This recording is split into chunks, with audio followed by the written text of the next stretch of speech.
الحمد لله رب العالمين والصلاة والسلام على نبينا محمد وعلى آله وصحبه أجمعين. waxaan fariintan u dirayaa hooyo kaste oo waxa weeyaan aadayso u socota meelaha caan baxay ee la yiraahdo quraan akhriska. dad baa xarumo kireystay, boorar bay ku qorteen, quraan saar bay ku magacaabeen, waxa ay dawooyin ku sheegayaan oo dadka cabsiinayaan bay keensadeen, fuustooyin waaweyn bay biyo ku shubteen, ay tahliil ku magacaabayaan. hooyooyinkii iyo dumarkii baa fayl u soo galahaya, gabar bay soo kaxaynayaan xanuunsan, waxay leeyihiin quraan saarka ha la geeyo. markay keento oo gabadhii la keeno ayaa makarafoonno waaweyn lagu daarayaa. markaasaa waxaa la leeyahay adiguna waa sixran tahay, ayaduna way sixran tahay, qofka wada waa sixran yahay, adiga laftigaagaaba jiran, kulligiin baaba jiran, kulligiin baa laydi quraan saaraya. meeshaas waxaa ka socda oo waxa weeyaan fasaadka ah oo aan arkayna oo magaalada muqdisho aad ugu faafay, wax caadiya ma aha. meeshaas waxa weeyaan quraan akhris ma yaalo, cilaaj loo aadayaana ma jiro.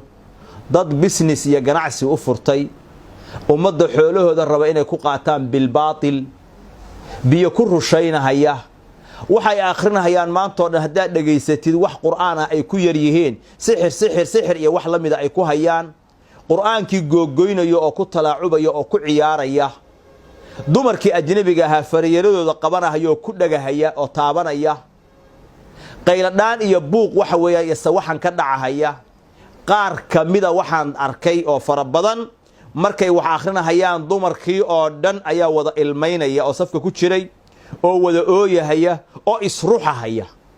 kulligood waxa weeyaan qaar badan oo fiyow oo yimid markay meeshaa yimaadaan jinkii iyo shayaadiin baa lagu sii daynaya. waxay ii sheegeen rag xoogaale qaarkood inay wataan fargashi ay ugu talagaleen jinka inay ku soo xaadiriyaan, oo marka waxa weeyaan qof dadkaasi ay yimaadaan fargashigaas jinku uu ku soo xaadiro oo dadkan ay ku sii daynayaan.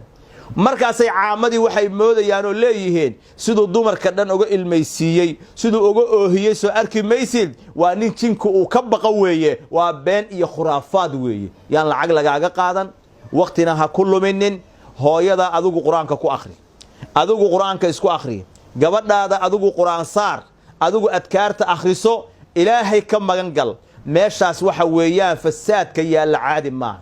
waxay raggaasi in badan ku caanbaxeen haweenka ajaanibta ah jirkooda waxa weeyaan inay taabtaan, oo waxa weeyaan ay faryarada ku dhagahayaan. qaar ka mida ay qoorta qabanahayaan, qaar ka mida ay dharbaaxahayaan, qaar ka mida gacmaha ay qabanahayaan, sida ay rabaan waxa weeyaan iyo meeshay rabaan iyo xilligay rabaan ay taabanayaan.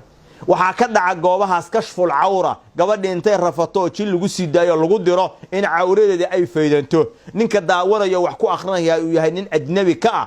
waxa noocaasi waxa weeye cilaaj ma aha, dhaqaalaha lagu bixinayaana xaaraam weeye, saxna ma aha. dariiqada iyada in lagu raadiyo caafimaad kuwa noocaa ku shaqaysanayaan oo magaalada ku soo batay oo farihii ka batay, waxaan leenahay ilaahay ka baqa.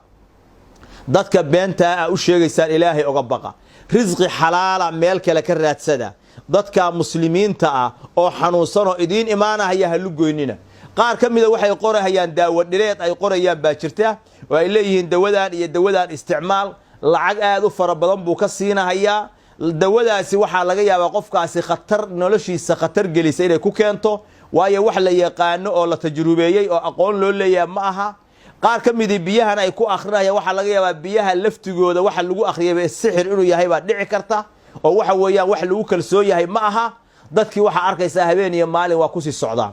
qaar makarafoonno waaweyn markay ku shidaan oo qofka dhaguhu ay xanuunaan oo uu gacmaha saa yidhaahdo ayay leeyihiin jin buu qabaa, waa sixran yahay, qur-aanku diidaya, waa lagu gubahayaa. markaasaa lagu garaacayaa dhagihiina. waxa weeyaan qofkan dhagaha ayaa xanuunay, codkaa weyn oo laga dulshida ayuu dhibsada ma ahane, jin iyo balaayo midna ma qabo. markaasaa qofkii la garaacaya oo la tumaya, war waxba ma xanuunsanin, war dhibaata ma qabo. markaasaa le tuma, wuxuu diidan yahay, qur-aanku diidan yahay, waa jine.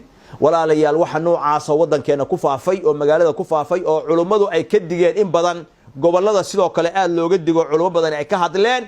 waxaan ku biirinahayaa codkii culummada mar labaad aan leeyahay qur'aanka idinku isku daweeya سو فاتحة ما تقانان سو قل هو ما تقانان قل أعوذ برب الفلق قل أعوذ برب الناس سورة ذا تقاند إلهي وكوكو عافنا يا أدورنا إسكو آخري قولي قدتك تشوغا كو آخري إلهي بري سبحانه وتعالى إنه عذرك كاقاضه قف تقاند دينتيسا يا علوم النبديسا الدنيا مالنا أن كد البناهين وأن رادينهين يقول قرآن صار يقول آخر يقول أغير وحويان طريقة دي الصحراء أهيد ومداس لكن طريقة هذا فافتي وطريقة فساد وين وكسعده هلا قد دكتونادو وصلى اللهم على نبينا محمد وعلى آله وصحبه أجمعين.